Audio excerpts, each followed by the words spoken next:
तो अब हम पढ़ेंगे parts of the Indian constitution और उसके अंदर में क्या क्या आर्टिकल्स हमारे आते हैं। तो सबसे पहला पार्ट है हमारा यूनियन एंड इट्स स्टेट्स। क्या है? Union and it's states. और इसके अंदर कौन से आर्टिकल्स कवर है? आर्टिकल 1 से आर्टिकल 4। आर्टिकल 1 हमें क्या कहता है? India that is Bharat shall be the union of state, यानी कि India that is Bharat shall be the union of states. जितने भी इंटरनेशनल ट्रीटीज होती हैं, फैक्ट्स होते हैं और एग्रीमेंट्स होते हैं, वो इंडिया के नाम पर ही होते हैं। यूनियन ऑफ इंडिया हम किसको कहते हैं? The states which enjoy the status of being members of the federal system and share distribution of powers within union। ठीक है जी। टेरिटरी ऑफ इंडिया हम किसको कहते हैं? The territory of states, UT and other territories which can be acquired from time to time. It covers the entire territory over which Indian sovereignty exercised. Article 2 हमें कहता है provision of the entrance of new states in India. जैसे कि 35th constitution amendment act 1974 के under Sikkim जो था वो Indian union में आ गया था, और 36th कॉन्स्टिट्यूशन अमेंडमेंट एक्ट 1975 के अंडर वो हमारा 22nd स्टेट ऑफ इंडिया भी बन गया था। आर्टिकल 3 आता है provision of the birth of new state in India, यानी कि अंदर से ही कोई एक स्टेट उत्पन्न, मतलब अलग से बांट देना, उनकी बाउंड्रीज और उसमें चेंज करना। Bill related to this law will be signed by the president of India in advance. ठीक है।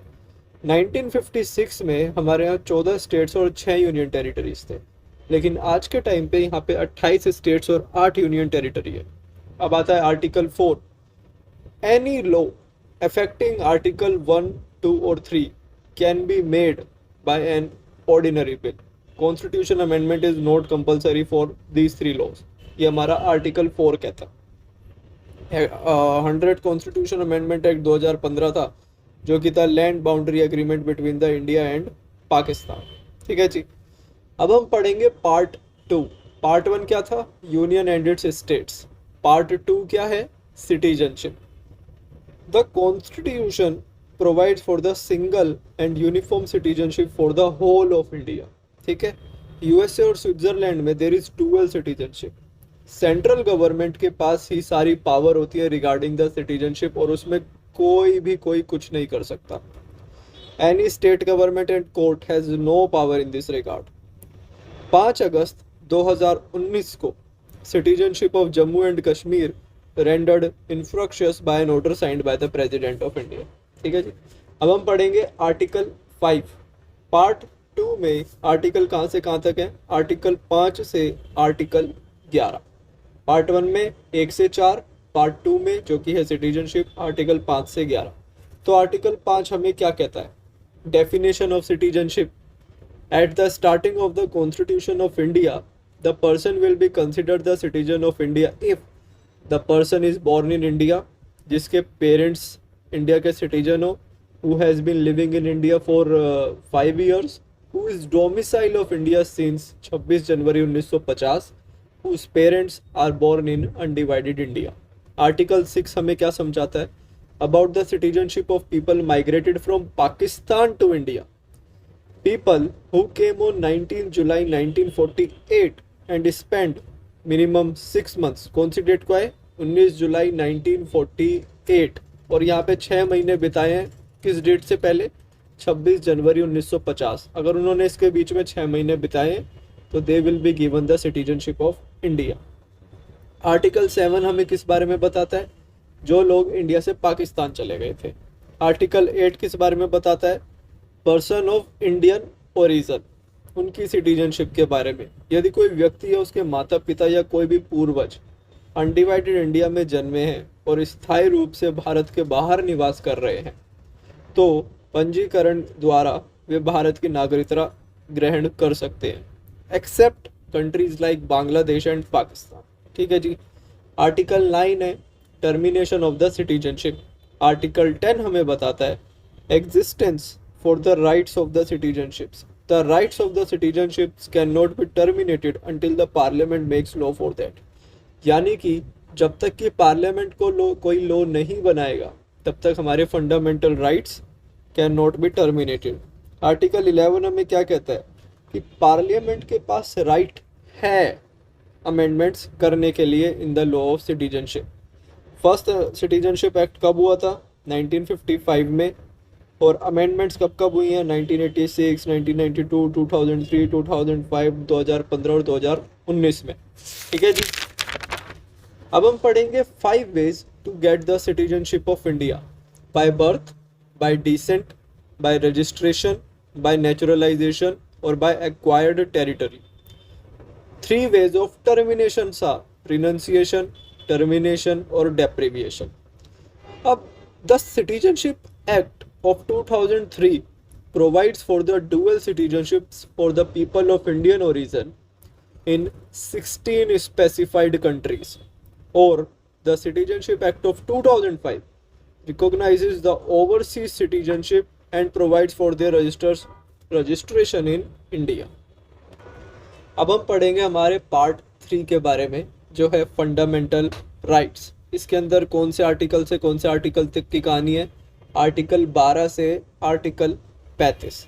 ये जो राइट है ये एब्सोल्यूट नहीं है पर जस्टिसेबल है, यानी कि कोर्ट में चैलेंज हो सकते हैं। Magna Carta are those fundamental rights that are given by king John in 1215, यानी 1215 में अपने लोगों को मैग्ना कार्टा ने राइट दिए थे। इनका एम क्या था?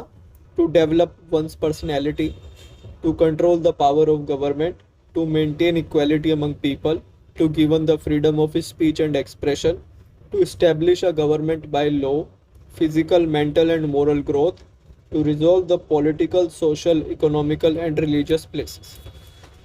अब हमारे इंडिया में फंडामेंटल राइट्स की फर्स्ट डिमांड किसने करी थी? एनी बेसेंट, जो कि first women president of Indian national Congress था इन 1925, पर ये खाली वर्बल था। फर्स्ट रिटर्न डिमांड करी थी मोतीलाल नेहरू ने 1928 में अपनी नेहरू रिपोर्ट में। ठीक है जी। 1928 में Karachi session of Congress demand was raised by Indian national Congress, यानी 1928 में कराची के सेशन में ये डिमांड को फिर रेज किया गया था। 1931 में जब सेकंड राउंड टेबल कॉन्फ्रेंस हुई थी तो गांधी जी ने ये डिमांड रिपीट करी थी, लेकिन जब 1935 का गवर्नमेंट ऑफ इंडिया एक्ट आया तो ये डिमांड्स नहीं मानी गई। फिर 1945 में यानी 1945 में तेज बहादुर सप्रू कमेटी, कौन सी कमेटी? तेज बहादुर सप्रू कमेटी ने, जो कि पंडित जवाहरलाल नेहरू के उसमें था, उस टाइम कोर्ट ने फंडामेंटल राइट्स को तो हाँ कह दिया था, लेकिन directive principle of state policies को मना कर दिया था। अब हम पढ़ेंगे आर्टिकल 12, जिसमें है डेफिनेशन ऑफ स्टेट, कि हम स्टेट कहते किसको है।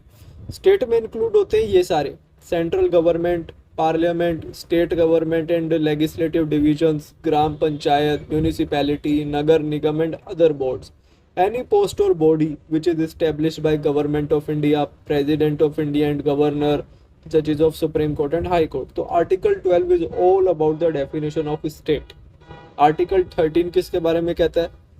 अगर कोई भी लॉ तुम्हारे फंडामेंटल राइट को दिक्कत दे रहा है, यानी कि उसको ओवर रूल कर रहा है, तो Supreme Court has the right to judicial review. Supreme Court बीच में आ सकता है जुडिशियल रिव्यू के लिए।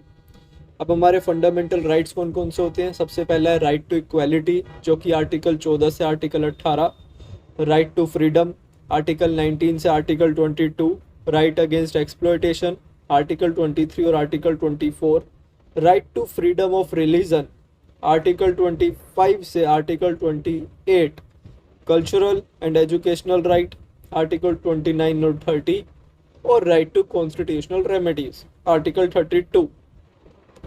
सबसे पहले हम एक चीज़ सीखते हैं कि सिटीजन किसको कहा जाता है।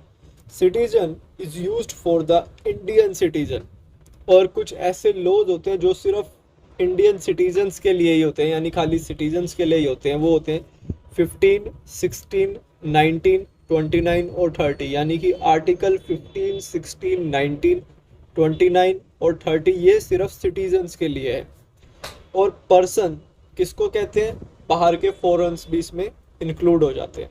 ठीक है जी। इनके लिए कौन कौन से आर्टिकल्स हैं? 14, 20, 21, 21A और 22 से 28 तक। ठीक है। अब हम सबसे पहले पढ़ेंगे राइट टू इक्वालिटी, जिसमें कहाँ से कहाँ तक के आर्टिकल्स हैं? आर्टिकल 14 से लेके आर्टिकल 18 तक। तो आर्टिकल 14 क्या कहता है? आर्टिकल 14 कहता है इक्वालिटी बिफोर लॉ, यानी लॉ के सामने सब इक्वल है, and equal protection of law, और लॉ की प्रोटेक्शन भी करो। ये इक्वालिटी बिफोर लॉ ब्रिटिश से मतलब इंस्पायर है, और प्रोटेक्शन ऑफ लॉ अमेरिकन से है। इसमें एक एक्सेप्शन है, जो प्रेसिडेंट और जो गवर्नर है are an exception to the equality mandate. No criminal proceedings, no civil proceedings during term of office and until the expiration of 2 months. Similarly, जो फॉरेन सोवरनर्स होते हैं और जो एम्बेसडर्स होते हैं वो भी एक्सेप्शन है इसमें, आर्टिकल 361 के अंडर। ठीक है, अब हम पढ़ेंगे article 15, prohibition of discrimination on the basis of religion, caste, sex and birth place. इसके अंडर मतलब आर्टिकल 15(3) हमें ये कहता है, इसमें भी एक्सेप्शंस हैं कि डिस्क्रिमिनेशन होता है। मतलब एक्सेप्शंस क्या क्या हैं? जो स्टेट है can make special provision for women and children. Article 15(4) हमें कहता है special provision for educationally and socially exploited categories like SCs and STs। और आर्टिकल 15(5) हमें कहता है reservation for SC ST in admission in educational institutes. ठीक है जी, अब आती है बारी आर्टिकल 16 की, equal opportunities for all in public employments. पर इसमें भी एक्सेप्शन है, जो है article 16(4), reservation for SC ST in post. Also office connected with religious institution may be reserve for the member of that specific religion. Article 17 किस बारे में है? Abolition of untouchability from India. और आर्टिकल 18 है कि जो टाइटल्स होते हैं वो भी एबोलिश है, पर इसमें भी एक्सेप्शन है। डॉक्टरेट और डिफेंस पर्सन वो टाइटल्स अपने नाम के आगे यूज कर सकते हैं। Article 18(2), one can not receive foreign title. Article 18(3), to receiving the title the permission of president is compulsory. और article 18(4), one can not use even any title given by the president before or after his name. अब हम पढ़ेंगे right to freedom, जिसमें आता है article 19 से article 22। Article 19 में हमारे पास 6 फ्रीडम्स होती है, जिसमें आर्टिकल 19(1) में हमारे पास है freedom of speech and expression, freedom of flag hosting, freedom of press, freedom to remain silent और फ्रीडम टू नो। आर्टिकल 19(2) में freedom to conduct a conference और a meeting peacefully and without arms. Article 93 है 19(3), freedom to make unions. Article 19(4) है freedom to roam anywhere in India. Article 19(5) है freedom to live anywhere in India. और article 19(6) है freedom of trade. ठीक है जी, अब हम पढ़ेंगे एक चीज, ये जो राइट्स है however controlled by various clauses to article 19(2), whereby the state can impose reasonable restriction on grounds of, यानी कि जो स्टेट जो है इन पे रीजनेबल रेस्ट्रिक्शन लगा सकता है under sovereignty and integrity of India, security of state, public order, decency और मोर्टेलिटी। ठीक है जी, आर्टिकल 20 हमें क्या कहता है? Protection in respect of conviction against offences. अगर तुमने कोई ऑफेंस करा है और तुम्हें मतलब कन्विक्ट कर लिया गया, पकड़ लिया गया है, तो तुम्हारी प्रोटेक्शन कैसे होगी उसमें? अपराध सिद्ध होने से पहले व्यक्ति को अपराधी नहीं माना जाएगा। एक अपराध के लिए केवल एक बार दंड दिया जाएगा। अपने ही विरुद्ध गवाही देने के लिए मजबूर नहीं किया जा सकता, लेकिन कुछ इन्वेस्टिगेशंस की जा सकती हैं, जैसे कि blood test, narco test, DNA और फिंगरप्रिंट टेस्ट। आर्टिकल 21 हमें क्या कहता है? Protection of life and personal liberty. पर इसमें भी एक्सेप्शन है, मतलब according to the procedure established by law, right to privacy, right to life, इसी के अंदर। आर्टिकल 21(a) ये हमें कहता है right to education, free and compulsory education to the children from 6 to 14 years, यानी 6 साल से 14 साल के बच्चों को राइट टू एजुकेशन। और ये कब ऐड करा गया? 86 कॉन्स्टिट्यूशन अमेंडमेंट एक्ट 2002। आर्टिकल 22 हमें क्या कहता है? Protection against arrest and detention. अगर तुम्हें अरेस्ट कर लिया गया है तो ये मैंडेटरी है to tell the offence before arresting. गिरफ्तारी के 24 घंटे के भीतर गिरफ्तार व्यक्ति को न्यायालय में पेश किया जाएगा। गिरफ्तार व्यक्ति को अपनी पसंद का वकील चुनने का अधिकार है। अब हम पढ़ेंगे राइट अगेंस्ट एक्सप्लॉयटेशन, जिसमें कि आर्टिकल 23 और आर्टिकल 24 आते हैं।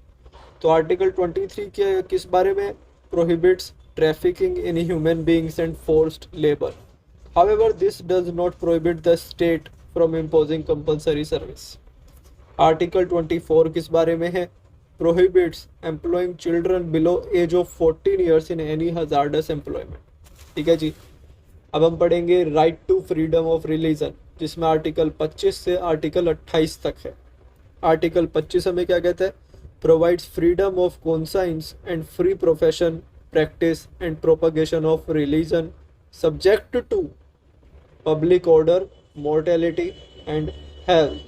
Article 26, freedom of management of religious works. Article 27, every religious income in India should be tax free. और Article 28, any educational institute or any educational institution of India will not provide religious education. ठीक है। अब हम पढ़ेंगे cultural and educational rights. इसमें सबसे पहले हम पढ़ेंगे आर्टिकल 29, जो कि है conservation of the welfare of the minorities. Minorities मतलब conservation for the welfare of minorities. The citizens having a distinct language, script and culture shall have right to conserve the same, and no citizen will be denied admission into any educational institution maintained by the state on grounds of religion, race, caste, language, etc. Article 30 किस बारे में है? Gives right to minorities to establish the educational institutes for them. Article 31 क्या कहता है? Which provided for the right to property.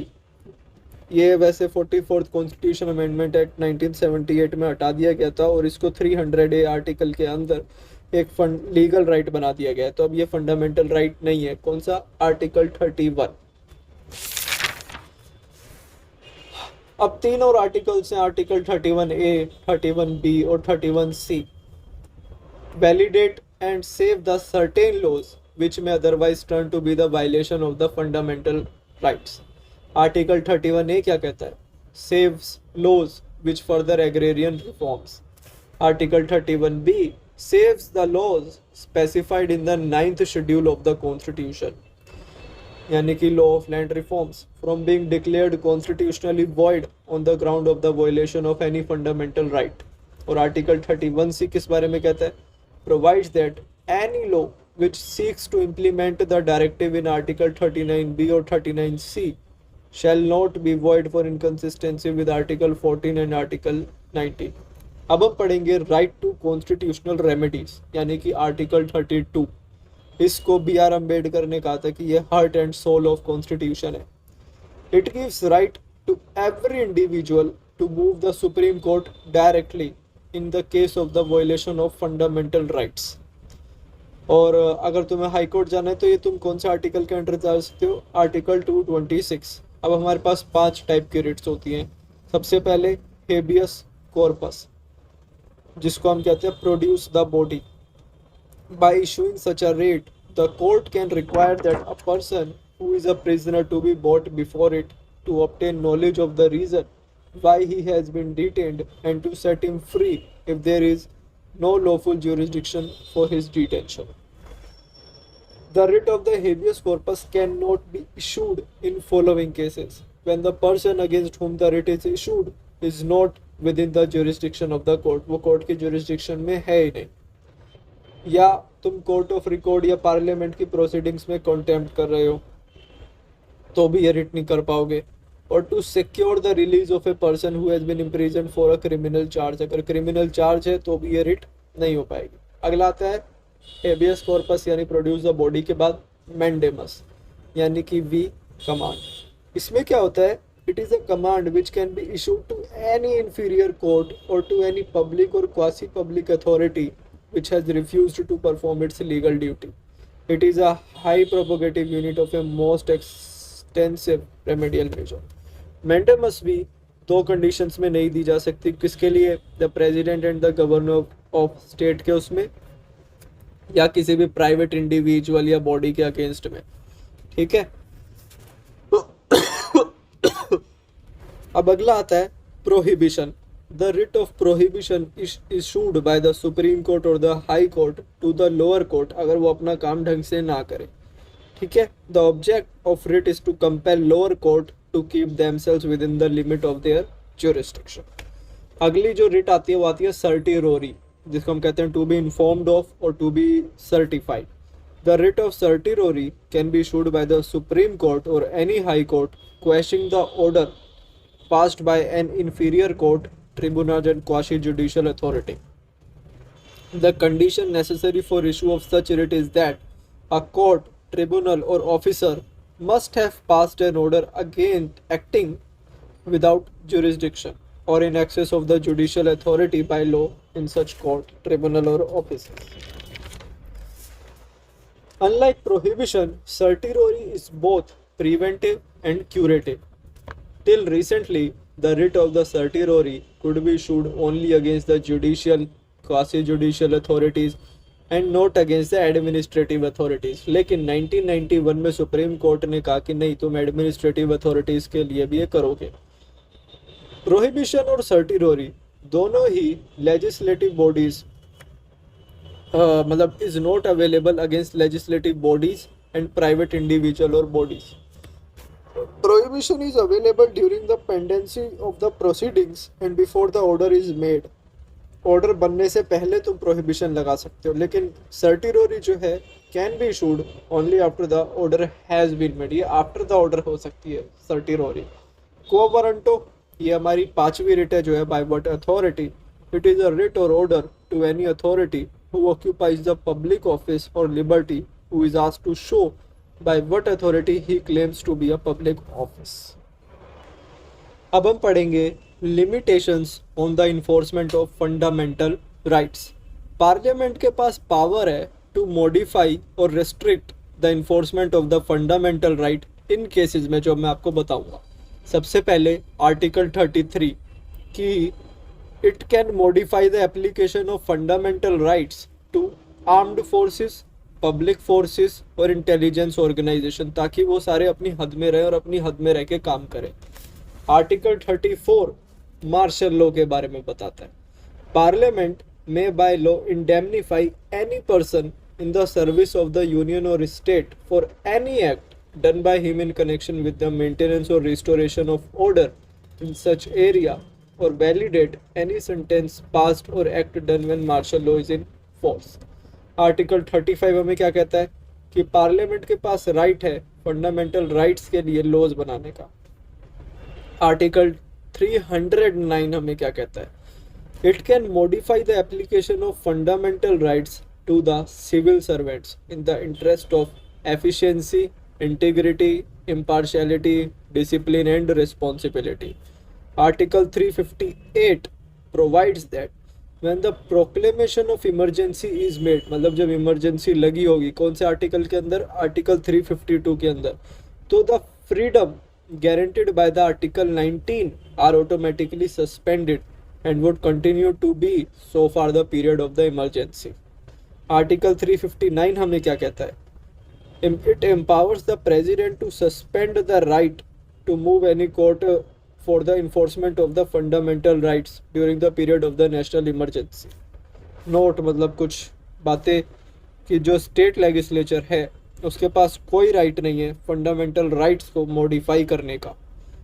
45th constitution amendment act 1978 के under में article 20 और 21 को हम सस्पेंड नहीं कर सकते अंडर आर्टिकल 359, यानी नेशनल इमरजेंसी में भी हम आर्टिकल 20 और आर्टिकल 21 को सस्पेंड नहीं कर सकते. एक केस था Minerva mills case 1980 where the court also held that article 14, 19 और 21 are the basic structure and unamendable. इसको हम अमेंड भी नहीं कर सकते. मिनरेवा मिल्स केस 1980 के अंदर आर्टिकल 14, 19 और 21 को हम अमेंड नहीं कर सकते क्योंकि ये बेसिक स्ट्रक्चर है. ठीक है.